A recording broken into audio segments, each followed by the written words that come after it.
Donald Trump is a despicable human being. I feel like you probably know that by now. And even in the wake of more political violence perpetrated by a follower of his, he can't act presidential for even like a day. So he was asked if he was going to call the governor of Minnesota, Tim Walz, following this tragedy. And here's what he had to say about that.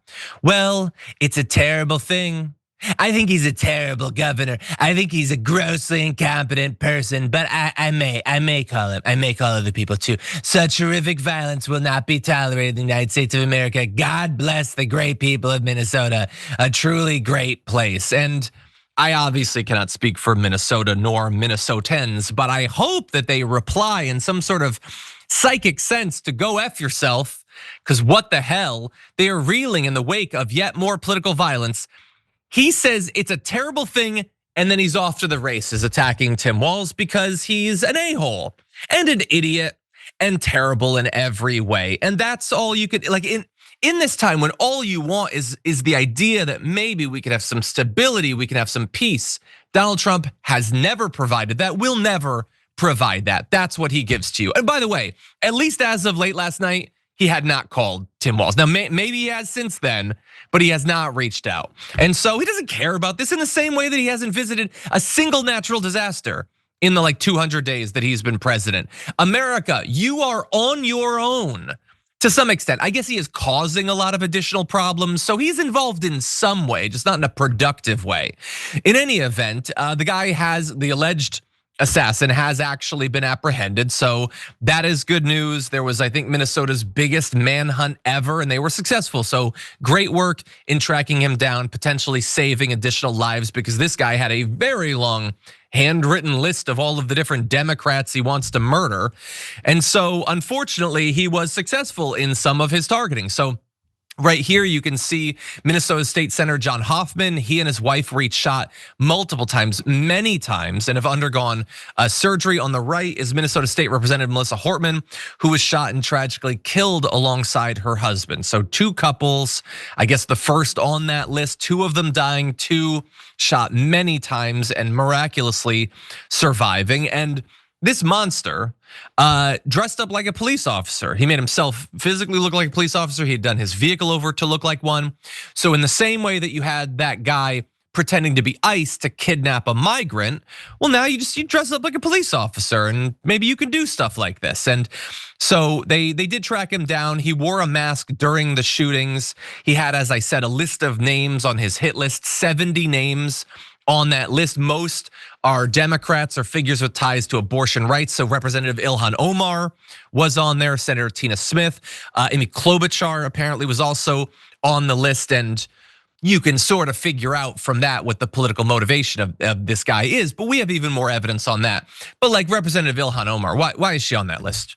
It's just a prominent Democrat that's been vilified by right-wing media. Both traditional and independent right-wing media have consistently attacked her, called her a terrorist, spread conspiracy theories about her. And they would have been very apologetic if Representative Omar had been shot during this, I'm sure.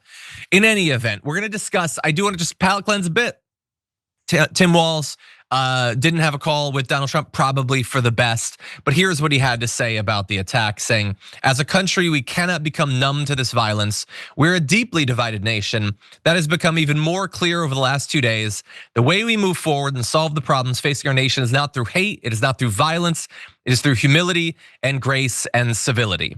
And I like that message. Now, I don't think those are the only three characteristics we need to get through this time when we are being targeted and hunted down in the way we are. There's gonna have to be a lot of other aggressions of a variety of types there. But sure, humility, grace, and civility can be a part of it. What do you think, Yaz?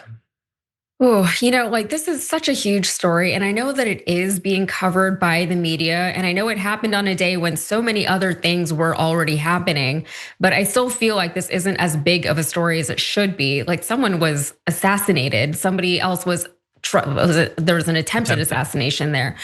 I mean, there's a few things that are happening here, though. First, politicians were targeted because of the party that they belong to by well, as far as we know, a registered Republican. So that's one thing, but it's maybe not even the craziest part of the story. That was political violence. We'll call it what it is. But Republicans and right wing media are already trying to downplay the assassin's ties to the Republican Party. Trump is trying to pivot all the way to attacking Governor Walz for some reason, who not only had nothing to directly do with these attacks, but he was one of the politicians named on the hit list. How is this his fault? But I know we're gonna get more into the Republican posturing on that in a little bit. But there's also the fact that the gunman was pro-life and he hated abortion rights activists so much that he wanted to kill. Can I say that on the show? But he wanted to get rid of him. And there was obviously the premeditation of this entire spree, right? There was planning involved. He had a cop uniform on. He was driving a makeshift cop car. He seemed to be going about what he was doing very systematically until fortunately he was stopped along his route by law enforcement officers who, one, recognized the situation for what it was, saw what was happening, and then had the foresight to check on other Democratic members of government. So that's what we know, but the timing is also something that I think a lot about. This happened on Trump's birthday. It was the day of the big birthday parade in Washington that was already getting a lot of press coverage.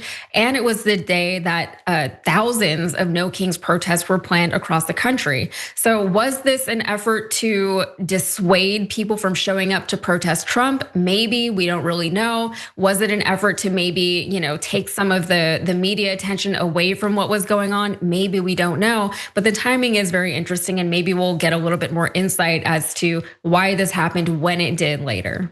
Yeah, exactly. And I saw earlier today there was talk about the possibility that he was part of some sort of network or something like that. Yeah, I heard about that too. Yeah, so I don't know what evidence they have in that area or what that network could be.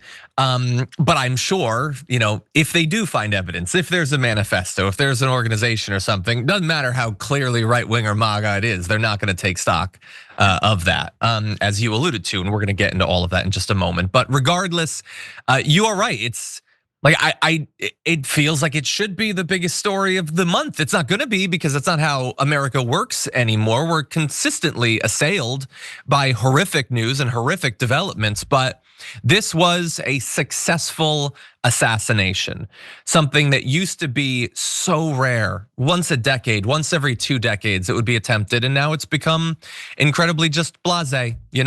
They go for Nancy Pelosi, they go for him. They tried to burn, was it Shapiro and his family alive? Does anybody even remember that happened, by the way? They tried to burn him and his family alive. And again, it's another one of those people that's constantly assailed by the Republicans in the same way that you just saw Tim Walz being attacked by Trump. And thank you for I hadn't known that he was on the list, although it obviously makes sense. And so, Trump sends out that message and millions of his followers see it. And what do they come out of that message thinking? Yeah, Tim Walz is really terrible. He's really bad. And most of them will stop there, but maybe 1 or 2 won't. Maybe the next attacker will have been inspired by this most recent, needless, ridiculous attack by Donald Trump on Tim Walz.